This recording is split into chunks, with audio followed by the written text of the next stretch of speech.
Oi, meus lindos e minhas lindas. Eu me chamo Adelaide, sou dona, criadora da Delícia Brownie, sou especialista em brownie e também professora da EBA, Escola de Brownie a Delícia.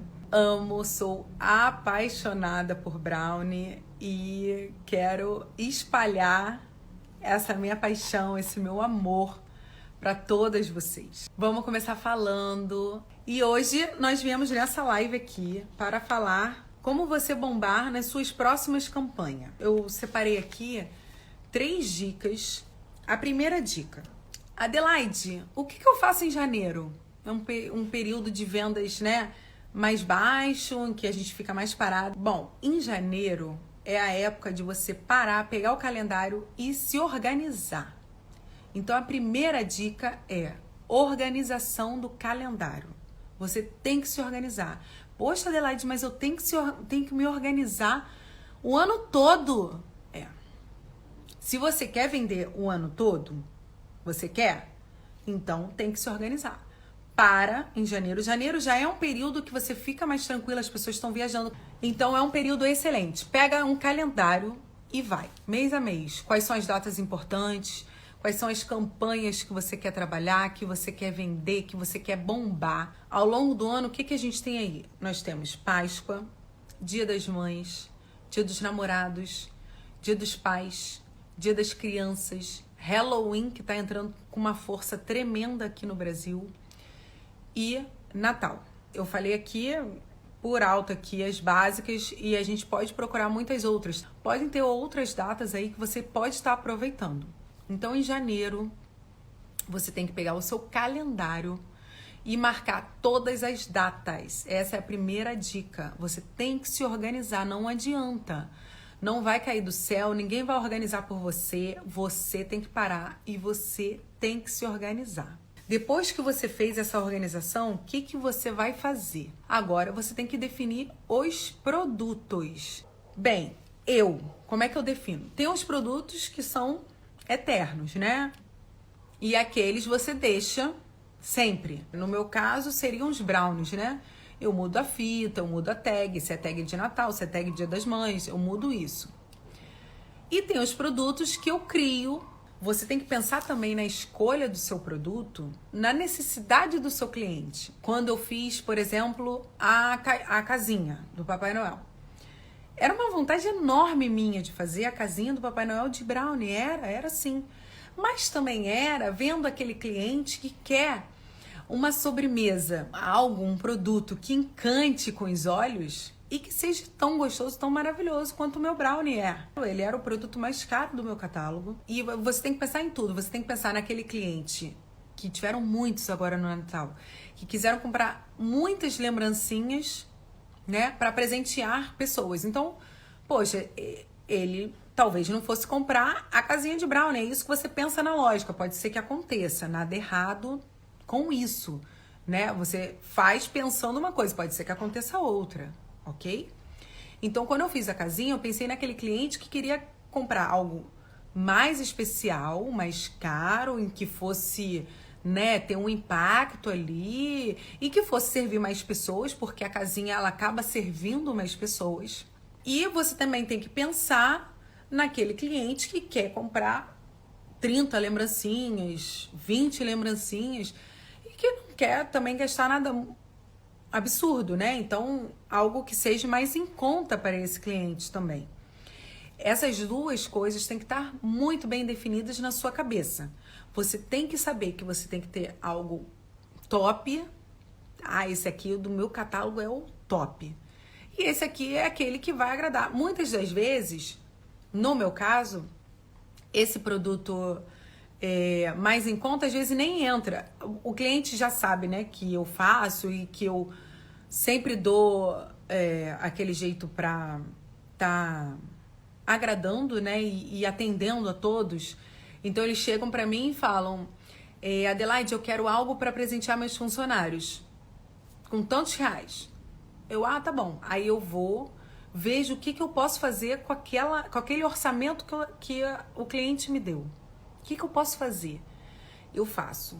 Eu mostro para ele Isso aqui, tá de acordo? Tá. Ah, então tá ótimo. Então a gente toca o barco. Muitas das vezes o cliente não quer nem saber. Não, eu não quero nem ver. Pode fazer que eu confie no seu trabalho. Ótimo, excelente. Você vai fazer o seu melhor e vai agradar aquele cliente, porque você tenha certeza que no próximo ano ele vai estar tão satisfeito que ele não vai pensar duas vezes assim, ah, não vou dar Brown esse ano não, vou procurar outra coisa. Não, ele vai procurar você, porque você atendeu a necessidade dele, superou a expectativa dele. Então, você tem que ter no seu catálogo esses dois lados. Principalmente Natal, a questão da lembrancinha. Às vezes, Páscoa até rola, né? De repente, Dinda tem vários afiliados e aí não pode comprar um presente tão, né? Gastar tanto e aí compra uma lembrancinha. Enfim, você tem que dosar. E pode também ter aquele produto que de repente nem saiu tanto, né? Eu vou falar no meu exemplo. O que aconteceu? Dia das Crianças, eu fiz um mini confeiteiro. E deu super certo, vendi, tive que comprar extra, caixa extra para fazer. Já no Natal, eu não sei, porque de repente pode ser que a criança prefira sempre mais o brinquedo, né, do que a própria comida. Eu vendi muito mais casinha do Papai Noel do que o próprio confeiteiro. O confeiteiro eu quase não vendi. Isso acontece, isso é normal de acontecer. Você está prevendo uma coisa, não quer dizer que vá acontecer. Eu penso de um jeito, meu cliente pensa de outro. Eu tento acertar. Quando você decide, né, os seus produtos, define os seus produtos, a terceira dica seria a questão da fotografia, né? Você vai fazer o seu produto, vai fotografar, e a divulgação. A divulgação, a minha, né, experiência diz que no mínimo 1 mês de antecedência. Se você quer vender ao longo do ano todo, você tem que se planejar, não tem jeito. Da questão do mini confeiteiro, só para finalizar ali, eu divulguei com 1 mês de antecedência e vim divulgando. Ninguém se interessou, quer dizer, não é que ninguém se interessou, alguém se interessou, mas eu não comprei uma quantidade de caixas antes de divulgar. Eu comprei uma caixa para fotografar. Fotografei, ótimo, beleza. Depois comecei a divulgar. Conforme as pessoas iam falando assim, eu quero. Eu juntava numa saída, eu ia lá e comprava. Eu não comprei, eu não fiz um estoque de mini confeiteiro. Você tem que ver assim, eu vou fazer um estoque muito grande disso, eu tenho dinheiro, vou gastar o dinheiro todo nisso e aí não vai sobrar dinheiro, eu tenho espaço, né? Eu posso guardar, por exemplo, caixa você pode guardar, né? Embalagem você pode guardar, não vai estragar, não vai nada. Então, se você tiver uma excelente oportunidade de preço, compra e deixa lá. Agora, verifica, né, se vale a pena, a questão do preço, se tem a data. Vai que você compra uma embalagem em 2020. Então, você não vai vender 2021 com a data de 2020. Isso tudo você tem que ver, ficar atenta, né, para não estar caindo nessas pequenas pedrinhas no meio do caminho, né, vamos dizer assim. Tudo vai primeiro da organização. Pega o catálogo e se organiza. Você tem que se programar. Fazer fotos, aí já vê a data da divulgação. Então, assim, se você vai fazer as fotos, você sabe o quanto que você precisa ali para tirar foto, se vai tratar, se não vai tratar, enfim.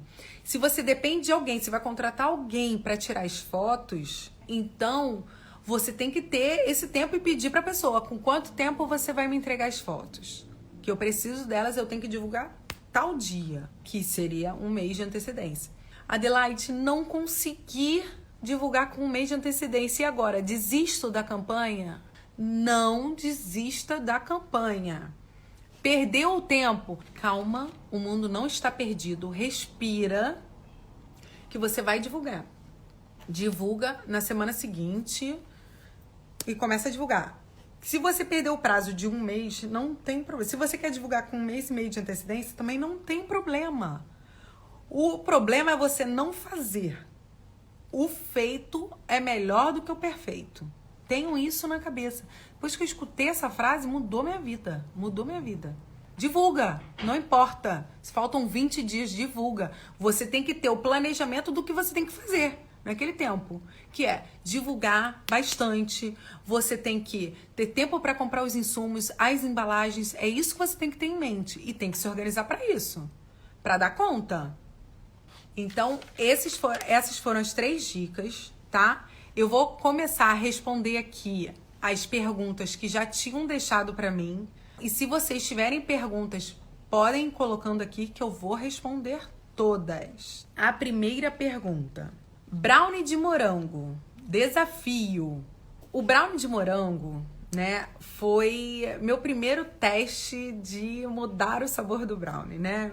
Eu acho que o que eu quero é mudar isso na cabeça das pessoas, né? O brownie, quando fala em brownie, você pensa aquele brownie tradicional, com chocolate, com nozes, sem nozes, enfim. E eu quero mudar isso. Eu quero que você pense em brownie e venha uma possibilidade de sabores na sua cabeça. Então, quando eu criei o sabor morango, foi por isso. Primeiro, eu vi que a minha receita era maravilhosa. Desculpa todas as outras, mas a minha receita é sensacional. E aí, eu fui e testei. Eu falei assim, eu vou mudar esse ingrediente aqui e vou botar morango, pra ver o que vai dar. E aí, o sabor foi incrível, o cheiro, o perfume em casa foi incrível. E aí, eu vi o quanto eu podia testar. Esse foi o primeiro sabor que eu testei, foi o de morango, foi a minha primeira criação, assim, né? E aí depois vieram os outros, tá? Isso eu tô falando o sabor do brownie mesmo, não tô nem falando a questão de assar o recheio no brownie. Eu tô falando a questão da gente tá mudando o visual ali do brownie. Aproveitando essa pergunta do brownie de morango, por que eu não coloco morango, fruta no brownie? Eu não sei se vocês já repararam, eu não costumo colocar muita fruta nos meus bolos, né, nos meus brownies, porque a fruta é muito perecível. A questão da validade iria diminuir, né? Então, eu não trabalho com fruta na massa. Eu até boto num bolo decorado em cima, como vocês podem ter visto aí nos meus stories. A outra pergunta. Por que meu brownie não craquela? Para quem não sabe o que é isso, quando a gente está fazendo brownie, né, as características do brownie principais são o craquelado em cima, o úmido, quase que puxento dele, e a bordinha, que é bem crocante. E aí, por que seu brownie não craquela? A dica que eu te dou, e você me fala depois se funcionou, é assim. Você vai botar o seu brownie pra assar. Bota numa temperatura mais alta, primeiro. Deixa ali uns 15 minutos e dá uma observada. Porque o craquelado pode acontecer aí, quando você deixa uma temperatura mais alta, ele dá aquela craquelada, mas não queima e não assa dentro. E aí depois você diminui a temperatura para ele assar dentro. Eu precifico meus bolos por peso, Adê. Como você faz? Desde o início, tá? Eu nunca precifiquei, por peso, tá? Eu sempre fui por fatia, tá bom? Mas tem muitas confeiteiras que precificam por peso. E aí que eu vou te falar. Quando você precifica por peso, você pode ter problema. Eu não estou dizendo que você tem problema. Você pode vir a ter problemas. Por quê?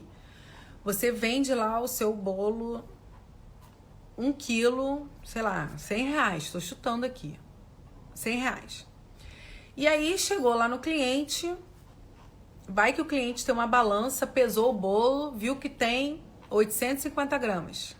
O que você faz?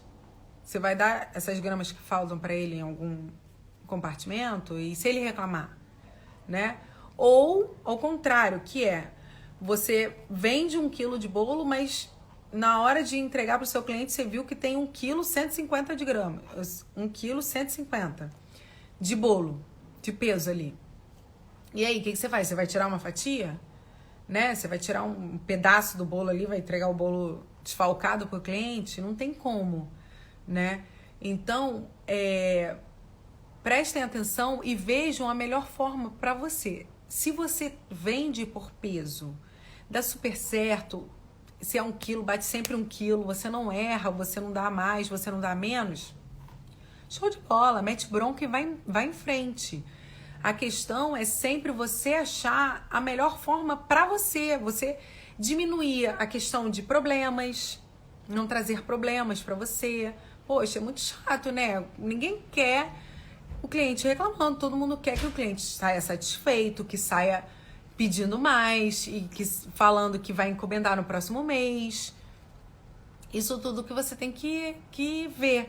Então, a questão de precificar o bolo por peso, né? Eu, Adelaide, prefiro por fatia. Então, se o meu bolo tem 20 centímetros, são 15 fatias, por fatia.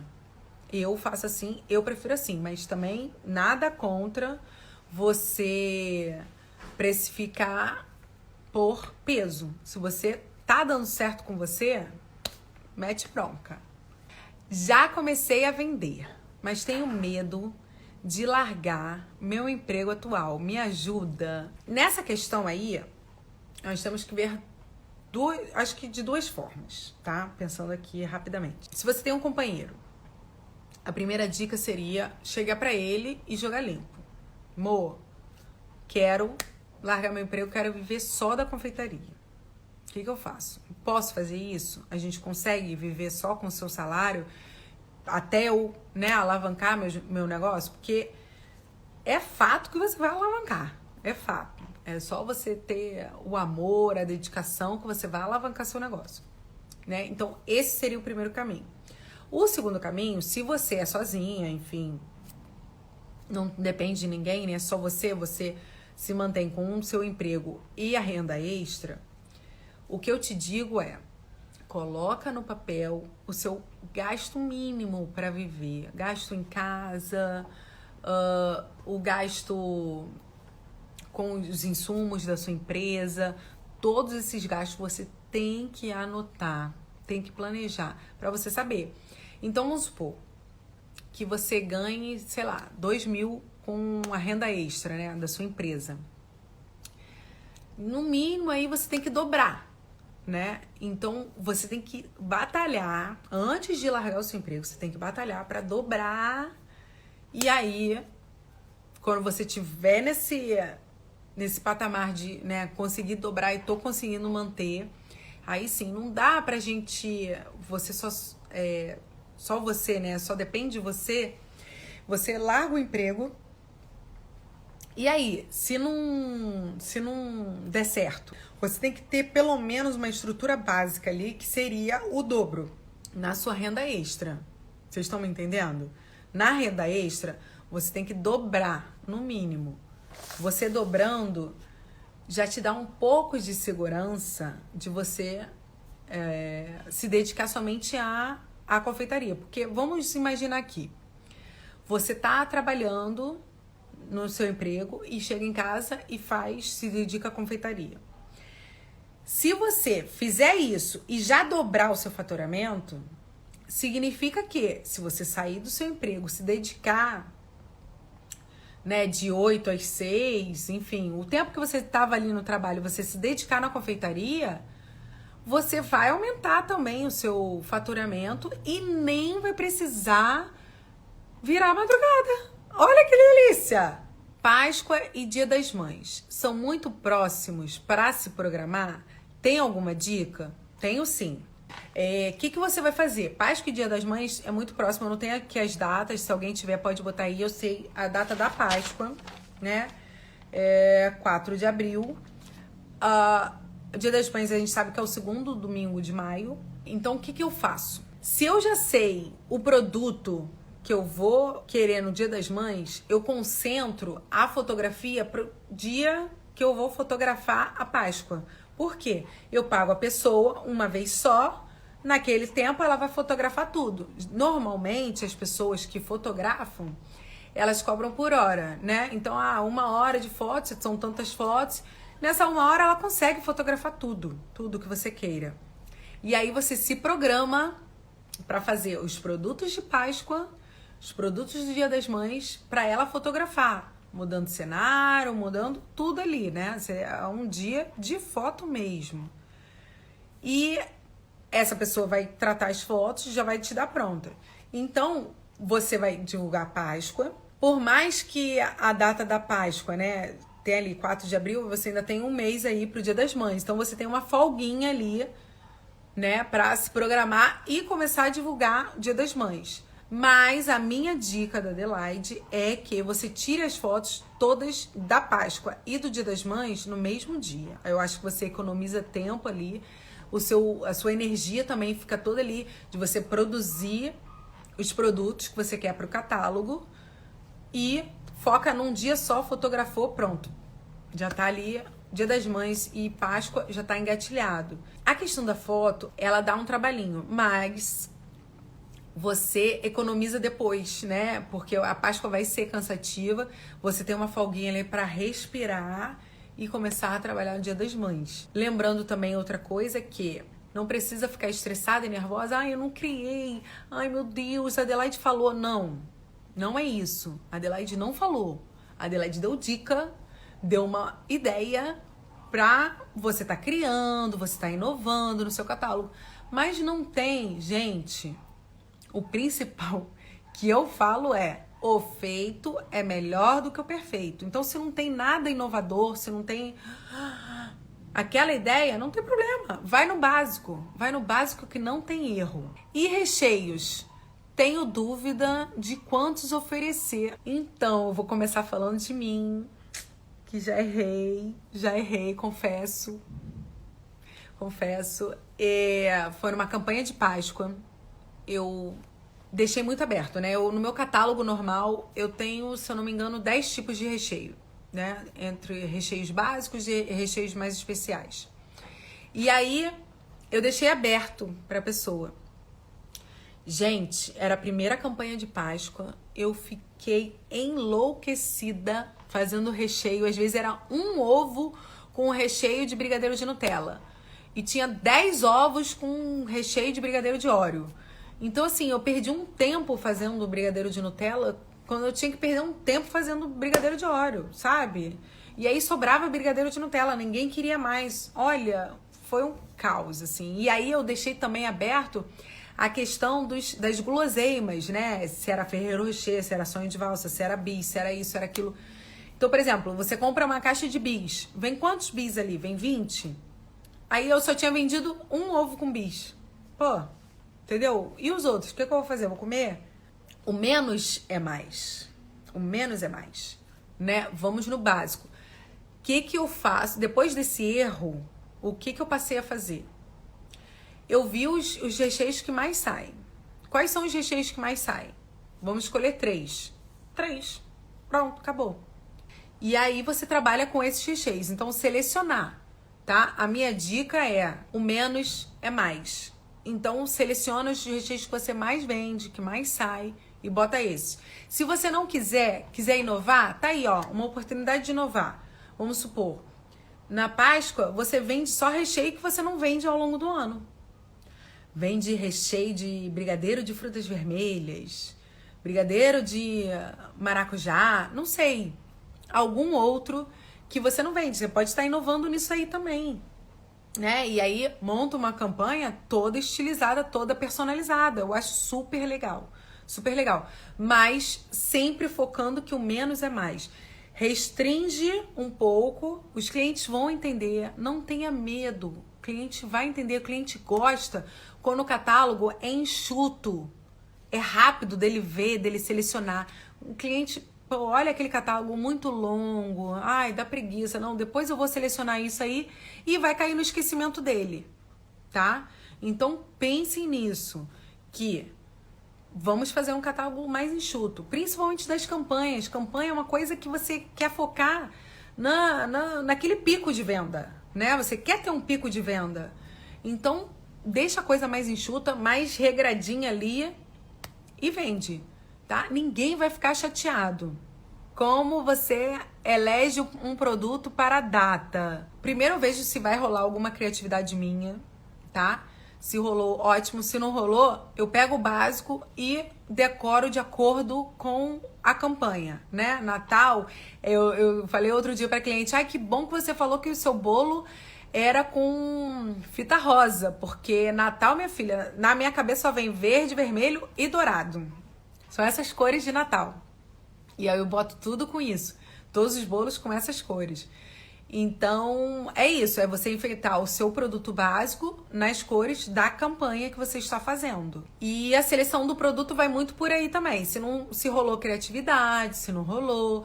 A questão da necessidade do cliente. Eu sempre tenho um produto mais top e um produto para aquela pessoa, aquele cliente que quer presentear os funcionários. Entendeu? Vai muito nesse pensamento. 1000 beijos. Eu amei